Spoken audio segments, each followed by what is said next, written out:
يا نفس إن لم تظفري لا تجزعي.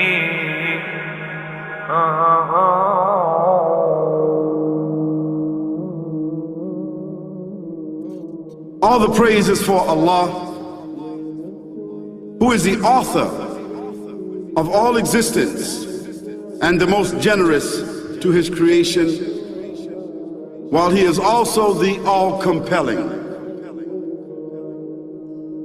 He is the only one worthy of our worship, having no partners, no associates, no sons, no daughters, no one whom he must consult, and no one or anything which has any comparison with him. All the praise is for Allah, who is the King of all who claim sovereignty, the only one who has the right to legislate for his creatures. He is the giver of life.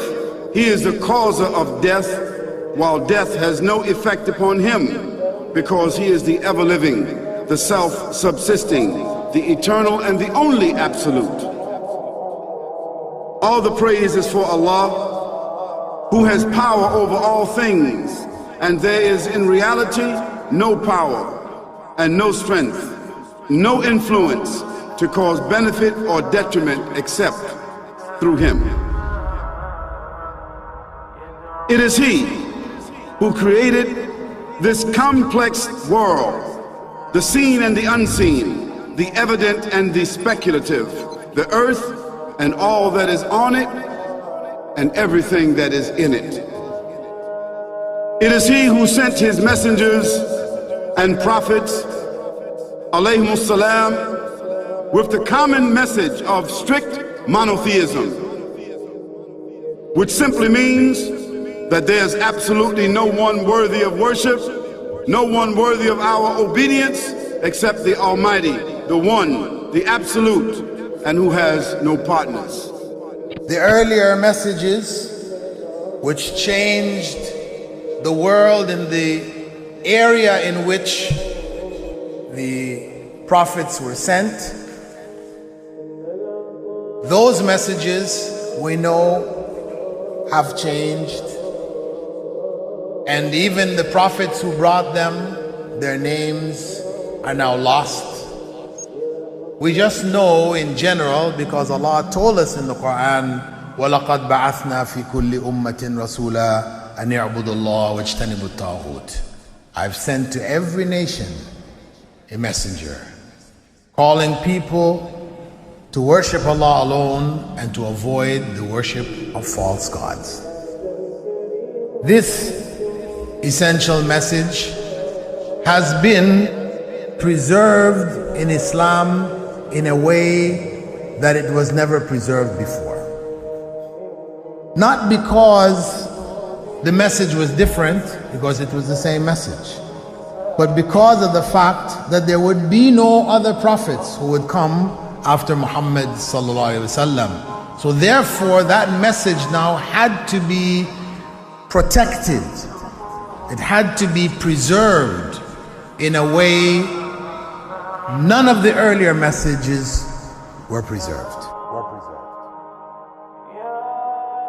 Evidently it is what you say you have come to know 40 years back, and what you call the Big Bang is already mentioned in the book which I read, the glorious Quran. It's mentioned 1400 years ago in Surah Anbiya, chapter number 21, verse number 30, which says, Avalam yaral lazina kafaru. Do not the unbelievers see anna samawati wal arda kanat ratkan fataqnahuma, that the heaven and the earth were joined together and we clove them asunder. What you're talking about, the Big Bang, I try to imagine compressing a spring.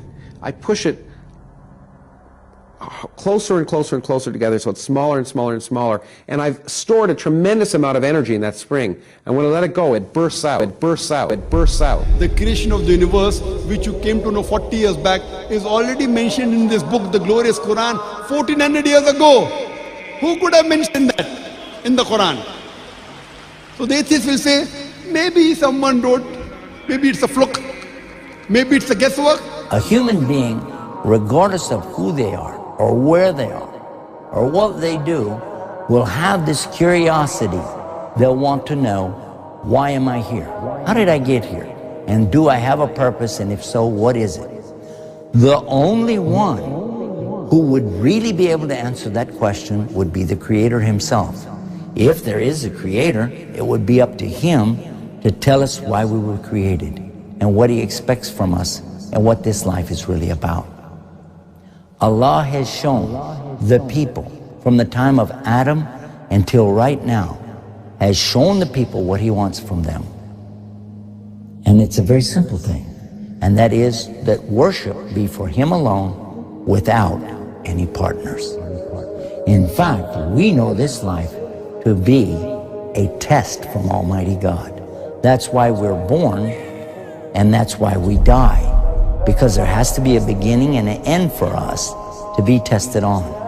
The next life, after this life, no one will ever die again. A bad person or a good person. Both are brought back and they continue to live in the next life, either in good shape or not so good shape, depending on how they did on the test. The worship of the God of Abraham, that was what was taught by these prophets. The Lord of the Arsh and Kursi. We're talking about the Lord of the worlds. Alhamdulillah Rabbil Alameen. We're talking about the Lord of the entire universe and beyond. The entire universe and beyond. You know, we live in this dunya and we are fascinated with this dunya which Allah subhanahu wa ta'ala indeed has created in a beautiful manner. We're fascinated. There are over billions of people which live on this dunya at this moment in time. Over 6 billion people that live on the dunya at this moment in time. This dunya of Allah subhanahu wa ta'ala is so big that there is space in this dunya for billions and billions and billions or more people. But what is this dunya in comparison to what Allah subhanahu wa ta'ala has created out there? This dunya is insignificant. This dunya is meaningless to Allah. It means nothing. It is worthless. So worthless, compare it with the sun. The sun is one star. You know more science than me. You'll be able to tell me better. Take this planet Earth and you place it inside the sun and you will be able to place 1.3 million Earths in the sun. 1.3 million Earths in the sun. Allahu Akbar. Allah is the greatest. The sun is one star. One star. There are stars out there which are millions of times bigger than the sun. You tell me this, that you need millions and millions of stars to make one galaxy. And then you tell me this, that there are zillions of galaxies out there. Let me tell you on top of this, my friend, after this, whatever you see above, when you raise your head and you look above, whatever you see above, the zillions and zillions and zillions of galaxies, let me tell you, this is everything there is within the first heaven. Everything there is within the first heaven, and Allah is the creator of 7 heavens. 7 heavens. And the distance between the first heaven and the second heaven is 500 years. You know, the distance that can be covered in 500 years, at what speed? Only Allah knows. Only Allah knows. But it will take 500 years to get from the first heaven to the second heaven. 500 years from the second to the third, third to the fourth, fourth to the fifth, fifth to the sixth, sixth to the seventh. Every time it will take 500 years. After the 7 heavens,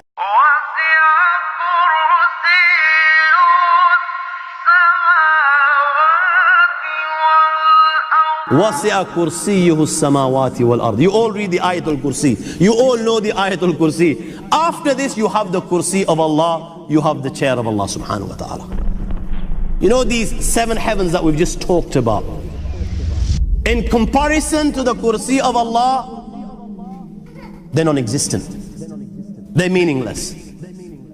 Rasulullah sallallahu alaihi wasallam has given an example in a hadith just to give us a little bit of understanding with regards to the 7 heavens in comparison to the Kursi of Allah.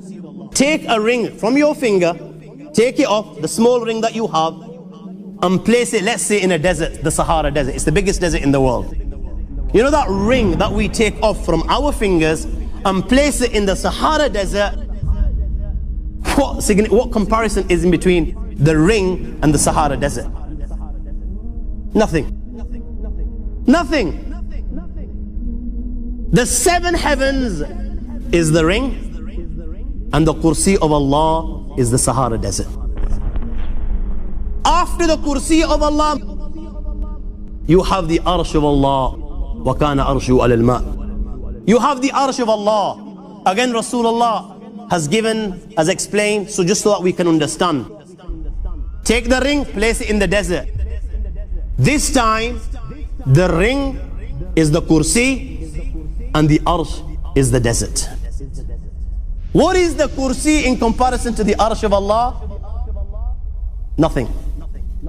Then you have angels which carry the Arsh of Allah.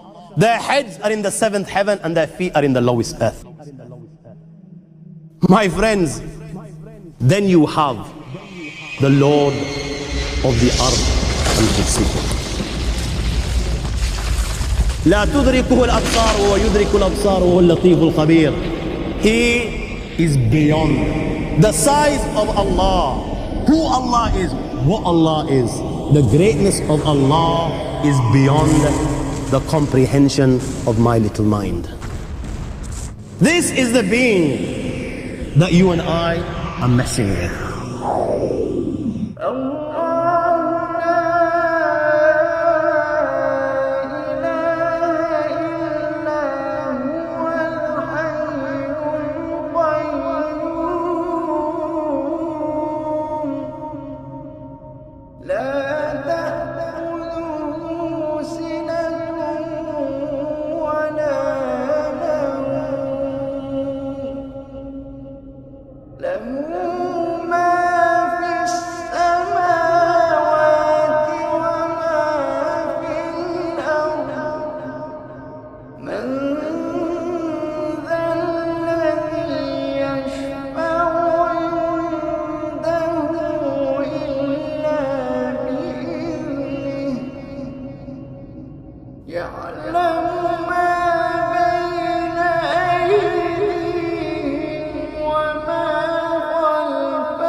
وهو